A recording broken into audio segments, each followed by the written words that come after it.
We continue to follow candidates who aren't polling as well in Iowa, asking about their final big push to win over Iowans. Today, I sat down with presidential candidate Andrew Yang, who's currently polling in 6th place. Half of your precinct captains aren't from Iowa. They've never been to a caucus before. Does that worry you? No, I think it's a sign of just how much enthusiasm there is for the campaign around the country. We had thousands of people drop everything to come here to canvass, knock on doors, and in some cases become precinct captains.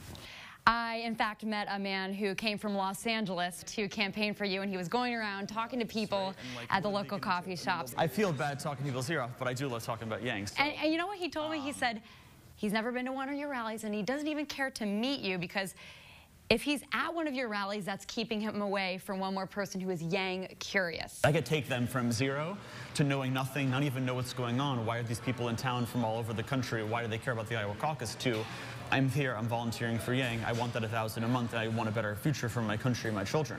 Well, it's extraordinarily heartwarming. It shows that they want to improve the way of life of everyday Americans, and they care more about that than they do about getting a photo with me. And that's exactly the substance of this campaign, Eva.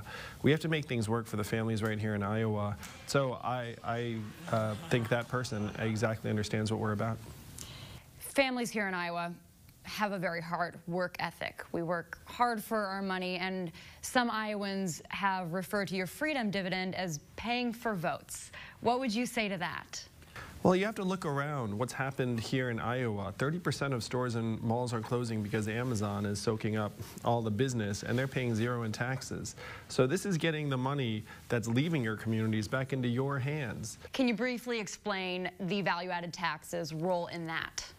Now, if you look around the world, other countries have figured out that you can't have trillion-dollar tech companies like Amazon paying zero in taxes. So if we put a mechanism in place where we all get our tiny fair share of every Amazon sale, every Google search, every Facebook ad, eventually every robot truck mile, that's how we actually make ourselves participants in the 21st century economy. And the value-added tax makes it impossible for those companies not to pay their fair share. Would that cancel out things like food stamps and other welfare benefits? Well, I've talked to people who are on these means-tested programs right here in Iowa, and they are very frustrated that if they go out and get a part-time job and start earning more money, it actually decreases the benefits they get. So what we do is we take those means-tested programs and we have this option of $1,000 in cash. And then the great thing about the dividend is that you get to keep the cash. If you get a part-time job, you keep that too. So this is $1,000 a month for everyone, no questions asked. That's right. Including you. Yes. How would you spend your $1,000? Well, I've got 2 kids, Eva, so it would go to the stuff they like, toys, games. You know, they're discovering video games, which has not been good for my peace of mind because now, like, the soundtrack in our house is just like beep, beep, beep, beep, beep, beep. So if you don't win the caucus tomorrow, what is the long-range strategy from there? Well, we're seeing incredible enthusiasm and support from around the country. We're very, very strong in New Hampshire. We believe we can compete all the way through the spring, particularly because our online support has been grassroots funded. There are people that really believe in our vision of an economy that works for us and our families.